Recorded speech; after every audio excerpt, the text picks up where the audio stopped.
Oh boy. Okay, so today I am having a lot of anxiety. I don't know why, it just sort of comes on sometimes where I feel really anxious, and I thought, why don't I just have a drink and sit down and talk about some of the really weird things that I am afraid of, and they're pretty irrational. I mean, my mom calls me neurotic sometimes because honestly true. Honestly, I can be. But I really do have a pretty bad anxiety. I used to even take like a generic Xanax for it, but I don't take it anymore. I haven't been on it for years. Now I just try to deal with it as best as I can. So when I get hit with like a wave of anxiety, well, today, for example, like nothing bad happened. It just, sometimes it comes over me where I'm like, oh my God.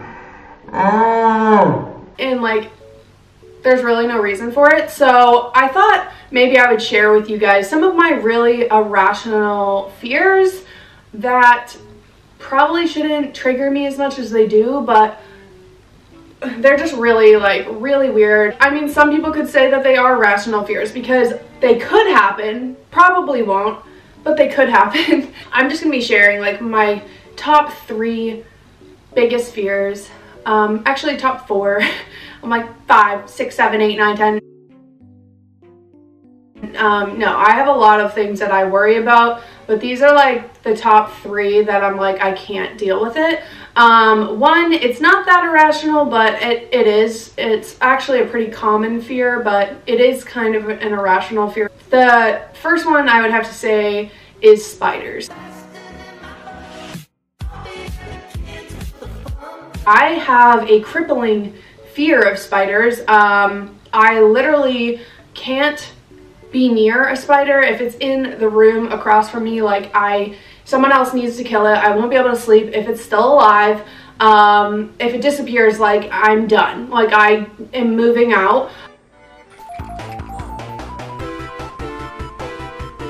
I really have this like crippling fear. I remember I was sleeping in a bunk bed when I was at summer camp one time, and I had this weird feeling, and I woke up and I turned my flashlight on and there was a spider dangling over me. So I don't know if, like, I've always been afraid of spiders, but I think that really made it worse. Like, it was coming for me. That bitch was coming for me. So yeah, I'm really afraid. Like, I will cry.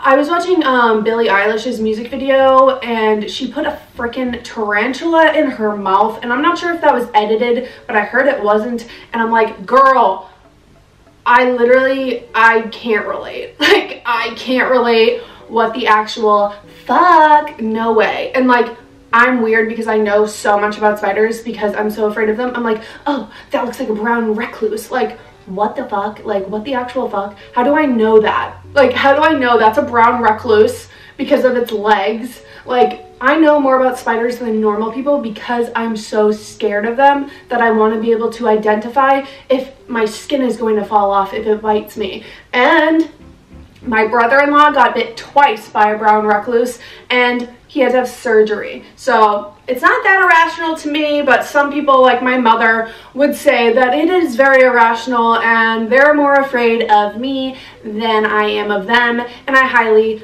fucking doubt that. But that would be my first one. I know a lot of people have arachnophobia, so it's not like that crazy, but I just wanted to get that one out of the way because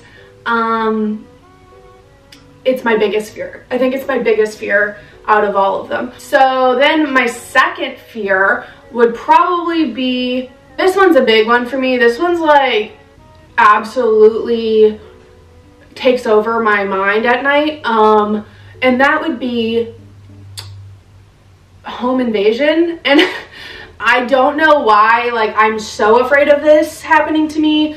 It might stem from the amount of true crime videos and documentaries and podcasts that I've listened to where people get murdered because someone just broke in through their window and they were just sleeping and like horrible things happened to them.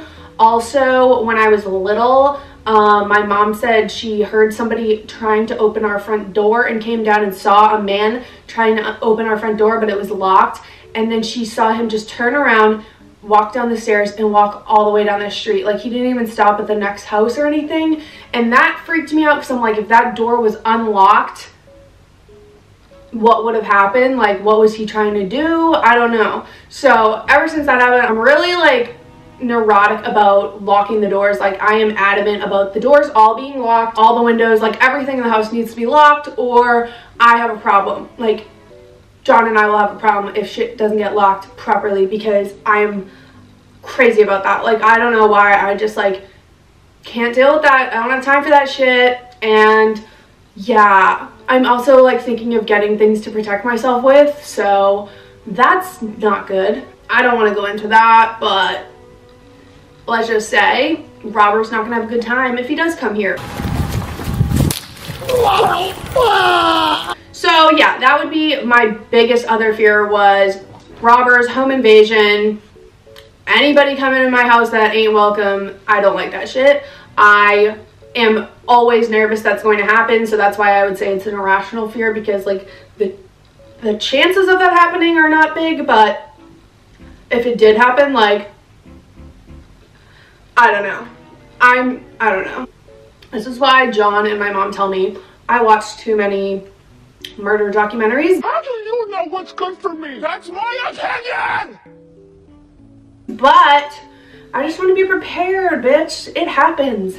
Like, literally someone in Boston just got kidnapped the other day leaving a bar. So, you know, hi Bean. Ugh. Okay. And then I have a third fear, and it has to do with Bean. Bean and John, I guess. I'm constantly worried that something's going to happen to them. That's pretty irrational, because you can't like just worry that something's going to happen. You know, everyone's going to die. Every animal is going to die eventually. And to worry that it's always going to be like sometime soon, it's just not healthy to have that kind of mindset. But I can't help it sometimes, because I do have anxiety. So sometimes I'm just like, oh my God. Like, when my neighbor left my back gate open, like, that like really fucked with me, because I was like thinking of all the terrible things that could have happened to my dog. And I'm already worried. Like, he is a little bastard, and so he can get away sometimes. And if he's gotten out before, he doesn't listen. So I'm like constantly worried he's gonna get out and get like hit by a car. It's just because I care about him so much, I think, that I fear that that would happen. But it's pretty irrational, because I mean, he hasn't gotten out in a while, and I just like worry, like, what would I do if something happened to him, because I really, really like love him so much. And that might sound weird to some of you, but I really do like have a fear of that happening. Also with John, he has a motorcycle, and every time he goes out on a motorcycle and I hear like a siren, I'm like, he's dead. Like, I literally am like, those are for him, he's dead. Like, it's not normal. Like, my mind process is not normal. But I really just don't like that he has a motorcycle, and it scares me, and I always worry that something's going to happen to him on that. And last but not least, my fourth like biggest fear is, can you stop trying to drink my beer, please? Relax. My fourth biggest fear is sharks. Also pretty irrational. Like, the amount of shark attacks that happen are not that many, but I live in Florida, so there are sharks in the water down here, and like, I can't even imagine falling out of my kayak in the water down here. I think I would have a panic attack and like go into shock if I fell in the water, especially deep water. Like, I'll go like 3 feet into the water, and that's it. Like, I'll see people swimming along like the canal, and I'm looking at them like, what are you doing? Stop it. Get some help. Like, it almost makes me want to scream, shark, just so they like come back to the beach. I'm like, you're gonna get eaten. You're gonna have no leg sooner than later, buddy. Like, you're making a big mistake. And like, I don't know, I just like, that's irrational, because that probably will never happen, but like, you really want to risk it? I don't know. There's tiger sharks, there's hammerhead sharks, there's lemon sharks, there's white tip sharks, I think. There's like blue sharks, reef sharks. I don't know. There's a lot of sharks down here. I'm not trying to take any gambles. Like, every time I see someone Like, people are nuts down here, I swear to God. Like, people will be 100 feet out into the water just swimming around. I'm like, I'm not saving you if there's a shark in the water. Like, you cannot count on me. You might want to have a backup plan, because I am not jumping in that water after your silly ass. And just so you know, that's not a shock collar on him. It's a little vibrating collar. It's like an iPhone vibrate, so don't come for me because he's fine. He's a not, look at him. He doesn't really like it. Oh, he's kicking me in the butt now. But anyways, yeah, so I feel a little better getting those off my chest. You all probably think I'm absolutely insane now, but that's totally fine with me because I feel better. Anxiety is a real thing, and you might be sitting here thinking, wow, like, I can't believe you worry about that shit. And I'm like, oh, I worry about a lot more than that, but those are like my 4 big ones that come up. Anyway, now that I'm out of breath, I feel a little better. I feel a little better that I got off my chest, and maybe some of you have irrational fears too, and this helped you. I don't know, but I'm gonna drink a couple more of these shots of vodka. Then relax, maybe watch something on Netflix. I just watched the Ted Bundy documentary last night. Like, that's not helping, Megan. He killed people in Florida. What are you doing? I don't know. So I gotta go. It's Friday. Gotta get down on Friday. If you don't know what that's from, then don't talk to me. But I gotta go. I'll leave you guys alone now, but I'll see you in my next video. Bye.